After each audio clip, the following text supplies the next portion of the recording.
오늘 여러분 신앙생활은 무엇입니까? 우리가 오늘도 교회 나와서 신앙생활 하고 있고 또 세상에서 믿음의 생활을 하고 있는데 신앙생활, 믿음의 생활은 무엇입니까? 저한테 한번 물어봐 주세요. 목사님, 신앙생활은 무엇입니까? 어떻게 신앙생활을 하는 것이 잘하는 것입니까? 저도 신앙생활 잘하고 싶습니다. 어떻게 신앙생활이 무엇입니까? 한번 물어봐 주세요. 저는 두 가지로 말씀을 드리고 싶어요. 첫째는 신앙생활은 예수님을 만나는 것, 그다음에 예수님을 만나는 것. 두 번째는 예수님을 따르는 것. 신앙생활은 예수님 만나고 예수님을 따르는 것. 그것이 우리 신앙생활의 시작이고 과정이고 마침 전부인 거죠. 예수님을 만나서 믿고 그분을 따르는 것, 의지하는 것, 따르는 것. 그것이 신앙생활의 전부입니다. 따라서 교회에 나와서 제일 먼저 할 일은 뭐냐? 예수님 만나는 것입니다. 아멘. 그래야 죄사함을 받습니다. 그래야 죄에서 구원함을 받습니다. 그럴 때 소망 없던 인생이 죄에서 죄사함 받게 되고요, 또 죄에서 구원받게 되고요, 또 기쁨을 찾게 되고요, 세상이 달리 보이고요, 하나님 자녀로 살 수 있게 되는 줄로 믿습니다. 여러분, 세상에서의 최고의 비극은 무엇입니까? 돈이 없어 가난한 것입니까? 건강을 잃어 병이 드는 것입니까? 아닙니다. 세상 최고의 비극은 인생의 주인 되시는 예수님을 모르는 거예요. 또 죄사함의 근원이 되신 예수님을 만나지 못하는 거예요. 그분 만나면 해결되는데 그분 없어서 문제로 죄로 허덕이며 사는 것, 가장 비극적인 인생입니다. 하지만 예수님 만나면 어떻게 됩니까? 예수님과 함께하면 어떻게 됩니까? 여러분, 옛날에 불렀던 찬양이에요. 주와 함께라면 가난해도 좋아. 한번 찬양 한번 같이. 우리 예수님 만나면 우리 인생이, 우리 삶에, 우리의 신앙이 이렇게 삶이 변하게 됩니다. 주와 함께라면 가난해도 좋아. 한번 같이 한번 찬양할까요?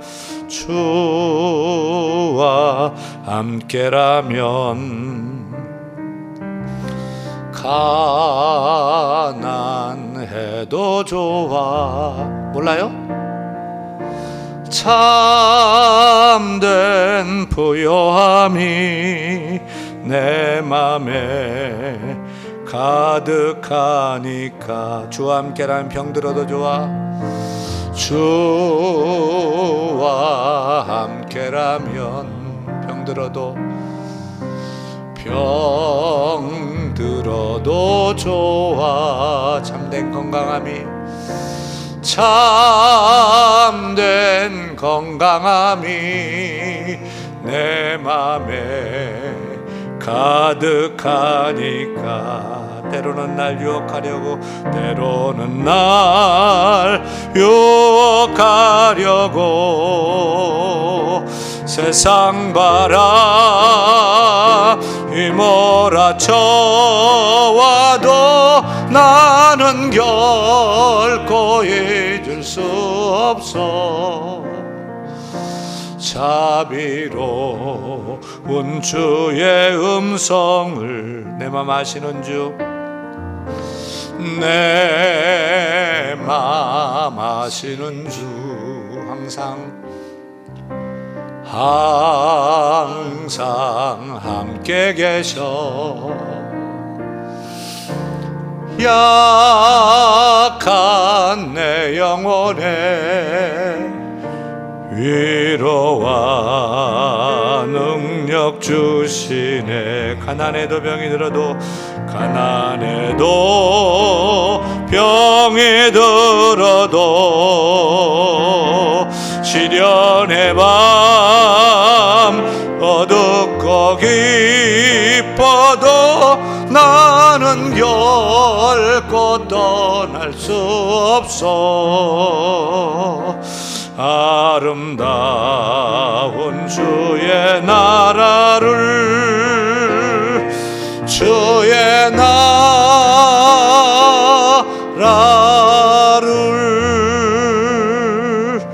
할렐루야.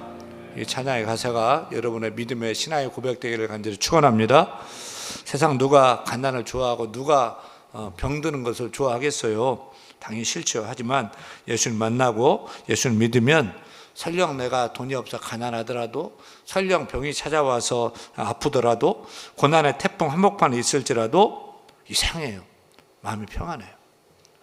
그리고 기쁨이 있어요. 그 어려운 가운데 기도하게 되고요. 그 가운데 감사하게 되고요.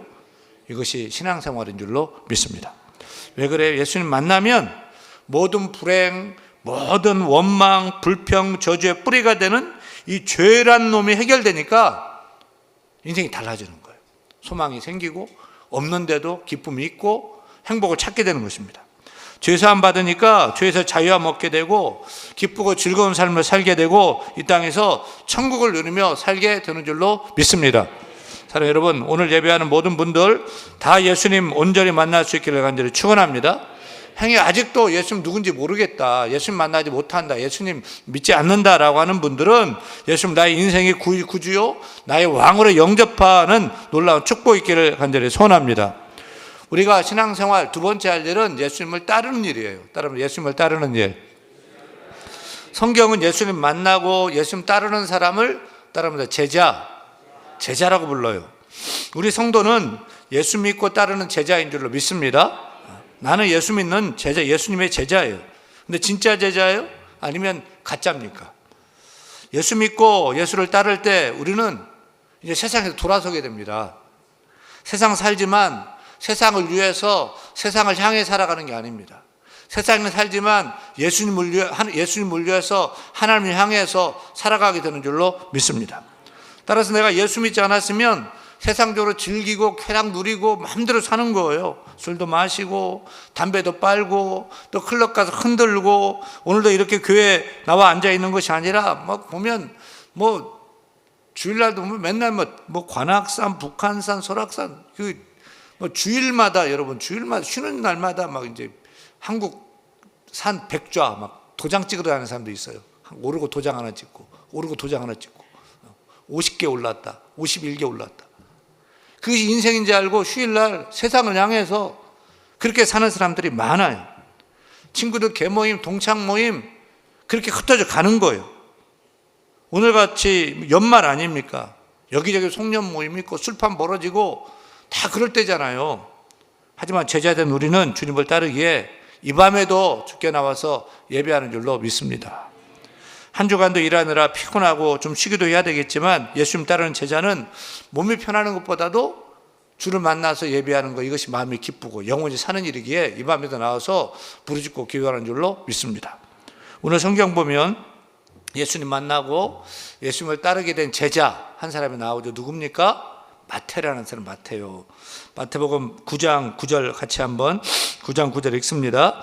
예수께서 그곳을 떠나 지나가시다가 마태라 하는 사람이 세관에 앉아 있는 것을 보시고 이르시되 나를 따르라 하시니 일어나 따르니라. 오늘 본문에서 주님을 만나서 주님을 따른 사람이 누구예요? 마태는 누구예요? 마태차 만든 사람이에요? 마태차 사장이에요? 아니, 마태는요 세리였어요. 세리. 요즘은 세무공무원, 요즘같이 세무공무원 다 인정받는 직업이고 원하는 직업이고 시험 봐가지고 공무원만 되면 얼마나 좋아요. 우리 교회 청년도 세무공무원 시험 봐가지고 세무서 직장 다니고 하는 모습 볼 때 참 대견하더라고요. 그런데 지금 성경에 기록된 이스라엘 시대는 그렇지 않았어요. 우리나라가 일제 식민지 때 일제에 붙어가지고 우리 민족의 백성들의 피를 빨아먹고 막 힘들게 하고 어렵게 했던 그런 한국 사람들이 있었잖아요. 그런 조선 사람들, 친일파 앞잡이들이 있었잖아요. 마찬가지로 세리는 이스라엘인인데 로마 치하에서 친로마 앞잡이 역할을 했던 사람이에요. 그래서 이스라엘 사람들 민족의 고열을 빨아먹고 사는 그런 세금을 받아가지고 로마한테 같이 바치는 거예요. 당시 이제 세금 구조는 엄청 무거웠어요. 당시에 정상적으로 걷는 세금이 정세와 관세라는 것이 있었습니다. 정세는 인두세, 토지세, 그리고 소득세 세 가지가 있었어요. 인두세는 뭐냐? 인두세는 사람 머리 수대로 되는 세금이에요. 그러니까 태어나면 다 세금 내야 돼요. 애나 어른이나. 저희 가족같이 이제 5식구면은 5명 세금을 다 내야 되는 거예요. 토지세는 토지에 따라서 세금을 내는 거고, 소득세는 번 걸 가지고 소득을 내는데 소득세 기준이 만 12살부터 65세까지예요. 애가 뭔 소득이 있다고 만 12살부터 소득세를 다 내야 되는 거예요. 그렇게 인도세, 토지세, 소득세만 해도 엄청 뜯어가는데 세리들은 관세라는 거를 붙여가지고 동족을 수탈해 갔어요. 예를 들어서 길을 통과할 때, 이제 우리 양천구에서 저 영등포 넘어갈 때 오목교 앞에서 세리가 딱 앉아 있는 거예요. 통과세네. 그거 넘어가야 되는 거야. 그렇지 않으면 영등포 못 가는 거예요. 시내 못 나가는 거예요. 통과세, 그 통과세 딱 받는 거예요. 마차세가 있어요. 마차세. 마차세는 지금의 이 자동차세와 같다고 생각이 되는데요. 자동차를 살 때, 마차를 살 때 내는 세금이 아니고 마차를 끌고 나갈 때마다 마차세를 내야 되는 거예요. 그리고 바퀴가 6개인 마차는 바퀴마다 세금을 물렸어요. 바퀴세. 물고기를 잡으면 물고기세. 하여튼 이것저것 붙여가지고 다 뜯어가는데 그거 뜯어가지고 노마한테 조금 바치고 다 세리 주머니로 다 들어가는 거예요. 특별히 세리는 세금을 강제로 징수하기 위해서 청부업자들하고 결탁을 했어요. 그러니까 지금식으로 얘기하면 세금 받으려고 조폭하고 결탁을 해가지고 세금 안 내면 조폭 보내가지고 돈을 막 뜯어냈던 거예요. 거기서 끝나는 것이 아니에요. 세리들은 로마에 대항하는 유대인 독립군들, 그러니까 이제 우리 옛날 뭐 독립군들 있잖아요. 일제했던 그 독립군들 같이 또 로마에 반대하는 정치 세력들을 색출해서 고자질하는 밀정 역할도 이 세리들이 한 거예요. 그러니까 당시 이스라엘 당시에는 이런 말이 있었대요. 세상에서 가장 무서운 동물은 무엇인가? 곰이요 사자다. 그러면 세상에서 가장 더러운 사람은 누구인가? 세리이다. 이런 말이 있었어요. 세리는 기피 대상 1호, 혐오 대상 1호. 유대인들은 세리 만나면 다 피하고 다 도망갔어요. 당시 세리들은 인간 이하 쓰레기였어요. 창녀보다 더 나쁘고 악한 것이 이 세리, 더 더러운 죄인 취급받았던 게 세리였어요. 이게 온 민족 온 백성의 왕따 세리였어요. 근데 지금 예수님이 누구를 만났어요? 누구를 만났어요? 세리를 만나요. 세리요. 다 피하는데, 다 업신여고, 다 손가락질 하는데, 창녀 뭐 이런 문제가 아닌 거예요. 그런 세리마태를 딱 보고는 찾아가서 예수님 만난 거예요. 그리고 뭐라고 해요? 일어나 나를 따르라. 주와 함께 주의 일을 하는 제자가 되거라. 제자로 콜링하신 거예요. 그래서 우리는 한 가지 생각할 게 있어요. 왜 마태는 여기서 자기 자신의 이름을 밝히면서 마태 자신이 예수님 만난 기사를 스스로 마태복음에다가 자기 기사를 지금 적고 있느냐는 거죠. 사실 생각해 보면 엄청 창피한 그런 기억 아닙니까? 마태는 자신이 누구였다라고 지금 말하고 있잖아요. 자신은 전직 세리였다. 정말 손가락질 받는 세리였다. 친일파들 숨기잖아요. 친일했던 일들 숨겨요. 안 들키려고. 막 꼬리 자르기 한단 말이에요. 근데 이 마태는 나는 세리였다. 난 친노마, 친노마파였고 그런 일을 했다라고 밝히는 거예요. 더러운 죄인이었다. 동족의 피를 빨아먹던 사람이다. 세리다. 얼마나 부끄러운 기억이에요. 그런 것들은 남들이 이제는 몰랐으면 하잖아요.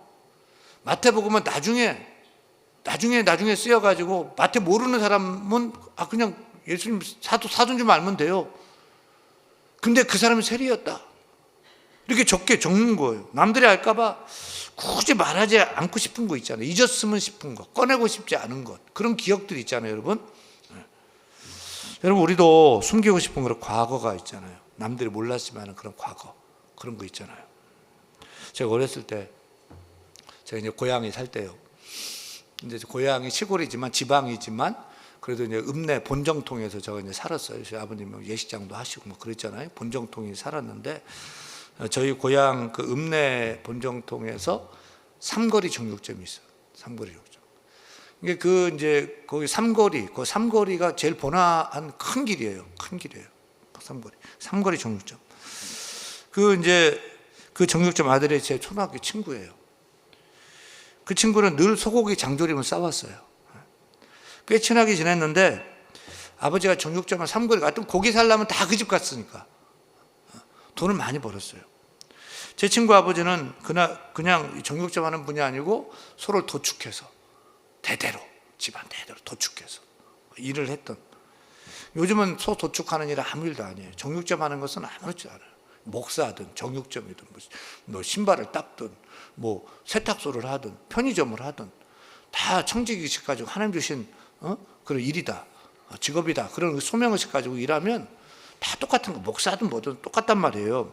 근데 예전에는 그랬어요. 저 어렸을 때만 해도 소 도축하는 일, 정육점 하는 일, 그러면 막 이제 사람들이 막 무시하고 하대하고 막 이랬단 말이에요. 근데 이분이 돈을 많이 벌었어요. 그래서 양옥집이라는 집은 제가 그 친구 집에 처음 가본 거예요. 양옥집에 갔는데, 그 친구 집에 갔는데 집안에 수세식 화장실이 집안에 있는 거야.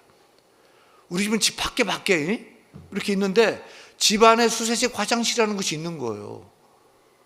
그리고 거기서 제가 이제 큰 화장을 봤어요. 근데 이걸 어떻게 처리해야 될지를 모르겠는 거야. 이걸 어떻게 진짜 해놨는데 어떻게 처리해야 할지 모르는 거예요. 그래가지고 당황해가지고 어쩌지 못해가지고 조용히 그냥 말도 못하고 조용히 빠져서 집에 온 적이 있어요. 근데 어느 날 말도 없이 그 친구네가 저 가까웠는데 훌쩍 이사를 가버렸어요. 아마 큰 도시로 갔다, 아마 서울로 갔을 것 같아요. 아무도 모르게 밤에 그 재산 다 정리해서 훌쩍 저희 고향을 떠나가 버린 거예요. 왜 그랬어요? 아무도 그 자신들의 과거, 그런 집이다, 집안이다, 그런 거 다 모르는 그런 세계에 가서 다시 새롭게 살고 싶었던 거죠. 마태도 그러고 싶었겠지 않겠어요?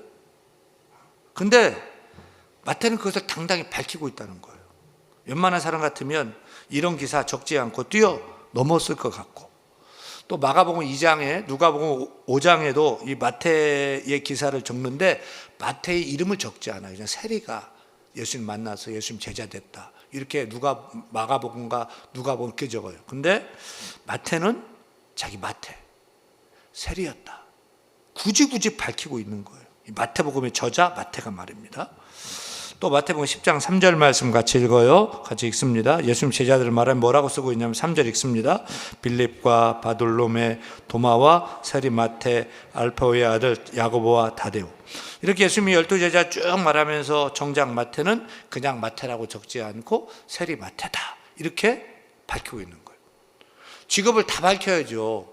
베드로는 뭐였어요? 직업이 어부죠. 갈릴리 어부 베드로, 안드레 뭐 이렇게 적어야 되는데 그런 거 안 적어요. 자기 이름에 있을 때만 성공적인 직업도 아니고 영광스러운 것도 아니고 자랑하고 싶지 않고 정말 숨기고 싶은 그 직업, 로마의 앞잡이, 고열을 빨아먹던 그런 세리 마태, 이렇게 적고 있다는 거죠. 사실 우리 같으면 부끄러운 이름 숨기고 싶을 거예요. 왜 그래요? 왜 그렇습니까? 바로 마태 자신은 자신 생각할수록 나는 죄인 중에 죄인이었던 것, 그것을 잊지 않고 싶은 거예요. 마태는 세상 사람 그 누구도 인정하지 않고 무시했던 그 죄인된 나를, 자기 자신을 예수님 만나 주셨고 사람들 다 무시했는데 나를 찾아봐 주셨고 반갑게 내 이름 불러주셨고 또 주의 일을 맡기는 제자로, 주를 따르는 제자로, 하나님 나라를 위해 있는 하나님의 사도로, 예수의 사도로 불러주신 것, 이것은 정말 은혜다. 이런 영광이 어디 있냐. 나 같은 것이 이런 주님을 믿고 주님의 제자 되었으니 은혜다, 감사다, 늘 잊지 않고 새기고 자랑하고 싶었던 거예요. 마태는 예수님의 제자가 된 후에도 그런 과거에 부끄러운 죄인, 나쁜 짓을 많이 한 죄인이었다는 사실을 잊지 않으려고 노력을 했던 것입니다. 그래서 세리 마태라고 부끄러운 경력을 당당히 쓰고 있는 거예요. 오늘 설교 제목이 뭐라고요? 마태 정신이요. 마태 정신은 무엇을 뜻합니까? 나 자신을 죄인으로 항상 인식하는 것이 마태 정신이에요. 지금 성공한 나 자신의 모습에 우쭐대는 것이 아니고 과거에 가장 비천했을 때, 밑바닥이었을 때를 기억하고자 하는 것이 마태 정신인 거예요. 그래서 교만하지 않고 항상 겸손한 마음을 갖고 은혜를 은혜로 하는 마음으로 살고자 하는 그 정신이 바로 마태 정신인 거예요.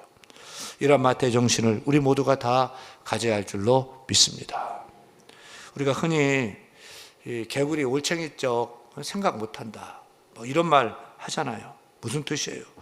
정말 막 어렵고 별 볼 일도 없고 찌질하게 가난하고 그러다가 막 성공했는데 막 없던 사람들 무시하고 가난한 사람들 무시하고 뭐 자기 그럴 때 개구리 올챙이적 생각 못한다, 이렇게 얘기를 하지 않습니까?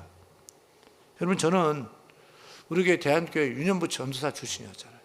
그때 정말 아무것도 모르게 와가지고 또 가난한 조그만 개척교회 목사 아들 출신이잖아요.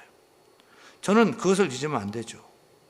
그런 제가 올챙이적 아무것도 정말 소망도 없고 앞으로 미래가 불확실했었고 어떻게 내가 목회를 해야 되나 신학을 해야 되나 뭐 이런 생각 속에서 신학교 처음 들어가고 아버지는 막 개척교회 하고 그런 내가 이제는 대한민국 대표교회 대한교회 담임 목사가 되었다고 어깨 삐고 자랑하고 뭐 어디 가든지 막 내 자랑하고 다니고 내가 뭐다 하면 저를 옛날부터 알던 사람은 개구리 올챙이적 생각 못한다, 그렇게 비웃을 거 아니에요.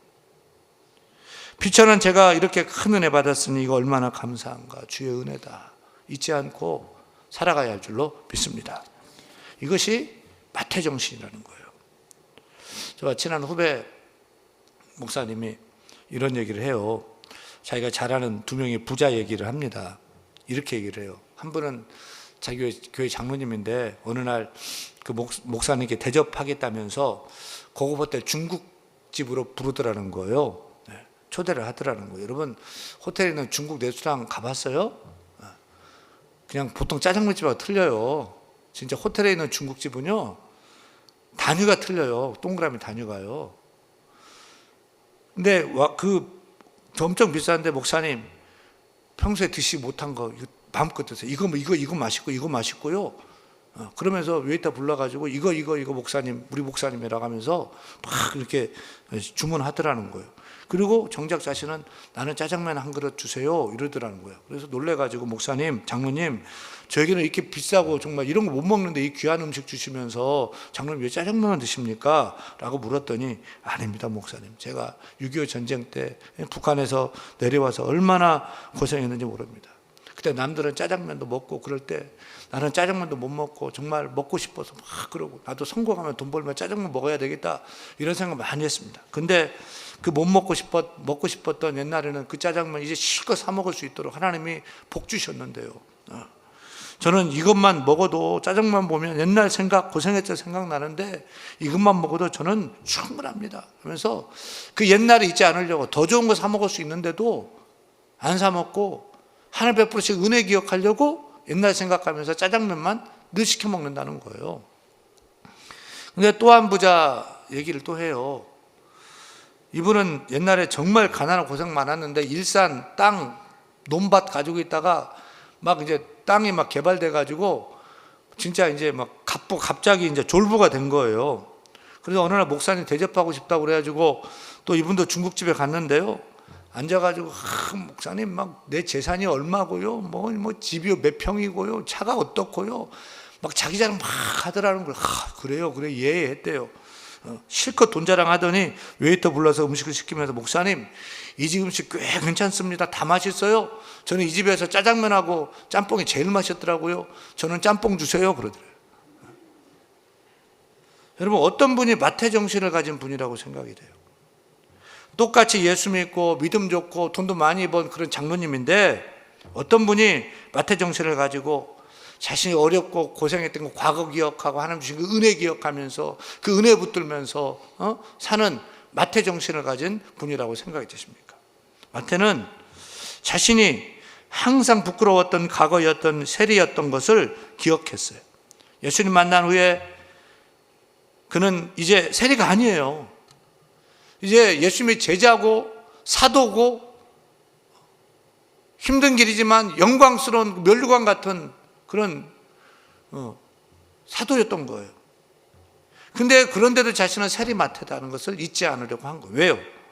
나 같은 죄인 살리신 주 은혜 고마워, 잃었던 생명 찾았고 광명을 얻었네 라고 우리에게 지금 말하고 있는 것입니다. 마태는 이런 감격을 가지고 신앙생활을 했어요. 자신이 잘나서가 아니고 정말 못나고 손가락질 받고 버려질 수밖에 없는데 예수님이 찾아와서 예수님 나를 만나 주셔서 내가 생명 찾았고 죄와 어둠에서 천국의 광명 찾아서 주님께 이렇게 쓰임받고 있는 것이 너무 감사했던 거예요.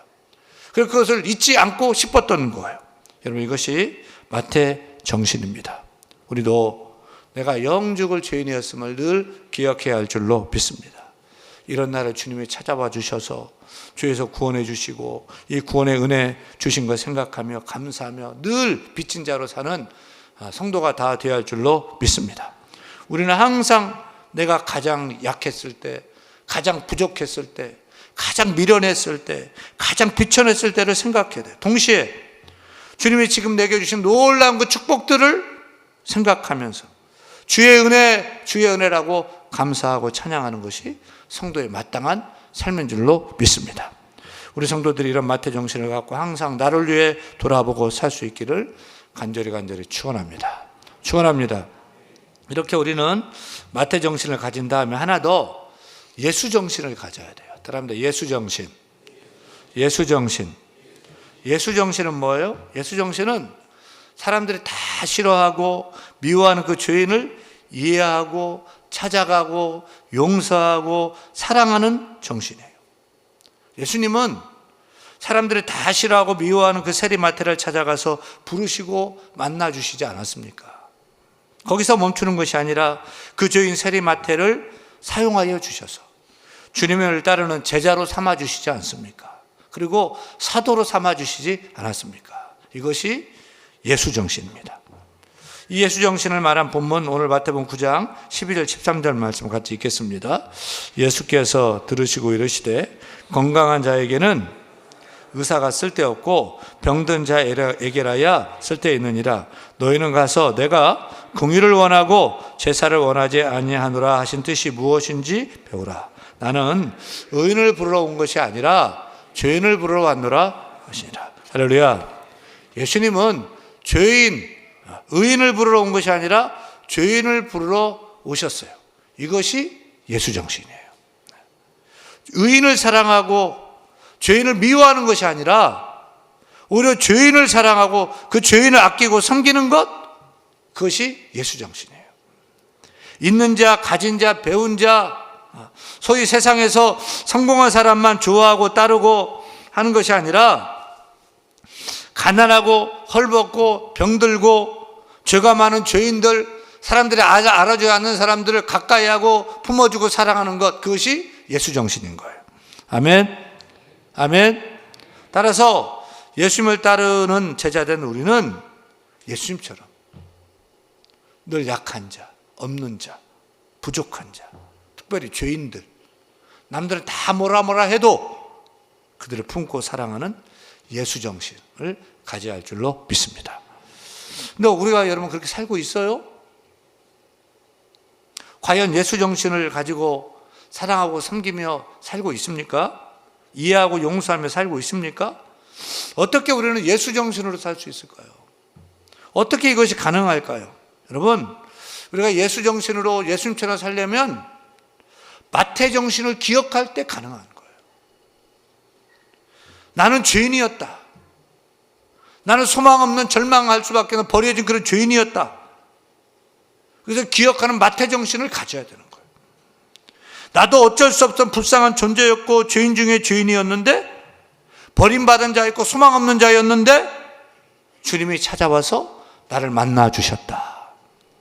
그래서 그 은혜에 감사 감격하여 이제 나보다 부족한 사람 없는 사람도 허물 덮어주고 죄 용서하고 품어주는 삶을 사는 예수 정신을 갖고 살 수 있게 되는 줄로 믿습니다. 어린이 동화 가운데 이런 얘기가 있어요. 옛날 어떤 사람이 억울한 누명을 쓰고 사형수가 되었어요. 아무리 무죄를 주장했지만 관청에서는 그를 죄인으로 정죄하고 사형을 언도했어요. 그 나라에서는 자그마한 죄만 지어도 웬만하면 그냥 다 사형시키는 엄한 나라였어요. 드디어 사형이 집행되는 날이었어요. 형장에 끌려 나온 사형수는 자신에게 사형을 집행하는 간수에게 이렇게 청원합니다. 간수장님, 제가 임금님에게 드릴 귀한 선물이 있습니다. 다른 사람을 통해서 드릴 수는 없고 임금님께 직접 드려야 되니까 임금님이 와서 내가 드리는 것을 꼭 받도록 해주십시오 라고 사형수가 간청을 해요. 이에 사형수의 전가를 받고 임금님이 오니까 그 신하들도 다 따라왔어요. 그러자 사형수는 자신의 주머니에서 금덩이 하나를 꺼내가지고 임금님께 줘요. 임금님, 이 금덩어리는 저희 가문 대대로 이어받은 귀한 금덩어리입니다. 이 금덩어리를 심으면 나무가 되어 자라서 금열매가 열립니다. 그런데 죄를 지은 사람이 심으면 금열매가 열리지 않습니다. 저는 이미 죄인으로 사형당하기 때문에 제가 심어봤자 열매를 맺지 못할 것입니다. 또 곧 죽으니까 열매도 볼 수 없을 것입니다. 그러니 제가 임금님같이 죄가 없으신 의로운 분께 이 금덩이를 드리오니 제발 임금님 정원에 심으셔서 금이 주렁주렁 맺어서 큰 부귀를 누리십시오. 그러면 드려요. 임금님이 그 금덩어리를 받고, 좋은데 가만히 생각해 보니까 자기도 이런저런 죄 지은 게 막 생각나는 거예요. 그걸 금 심었다가 금덩이 열매가 안 맺히면은 자기 죄가 드러나잖아요. 폭로되잖아요. 안 되겠어. 그래서 옆에 있는 신하한테, 자네 나 금 많아, 자네가 심어봐 하고 준 거예요. 그러니까 옆에 있는 신하도 얼굴이 하얗게 변하면서, 아닙니다, 저도 금 좀 있습니다 하면서 옆에 있는 동료한테도 주는 거예요. 자네가 심게나 이 좋은 것. 금이 그렇게 그걸 돌고 다시 돌아가지고 다시 임금 손에 왔어요. 그걸 보고 죄수가 하는 말이, 임금님 보십시오, 우리 중에 한 사람도 죄 없는 사람이 없지 않습니까? 그래서 죄 없는 사람이 심으면 금열매를 열리는 이 금덩어리 아무도 심지 못하고 있지 않습니까? 왕이시여, 저는 억울합니다, 저를 살려주십시오 라고 간청했대요. 임금님이 가만히 생각해 보니까 큰일 난 거예요. 이 사람을 사형시키면 죄인인 자신도 사형당해야 되는 거예요. 다 죄를 범했으니까 공평하게 사형을 당할 수밖에 없잖아요. 그래서 임금이, 야, 너는 참 지혜로운 사람이다, 네 지혜로 너는 네 생명을 살렸다 하면서 살려줬다는 거죠. 성경 로마 3장 23절에 모든 사람이 다 죄를 범하였다 했습니다. 또 로마 3장 10절에서는 의인이 없나니 하나도 없다고 했습니다. 여러분, 우리가 다 죄인 아닙니까? 죄인이죠? 반응이 없는데, 죄인이 이랬다? 이실 짓고 하세요. 다 죄인인 거예요. 우리의 입장을 분명히 하고 살아야 돼요. 우리는 뭐 의인인 채, 내가 똑똑한 채, 내가 잘난 채, 뭐가 되는 채 하는 사는데, 여러분, 내가 죄인이었다, 세리 마태 같은 그런 마태 정신을 가지고 살아야 되는 거예요.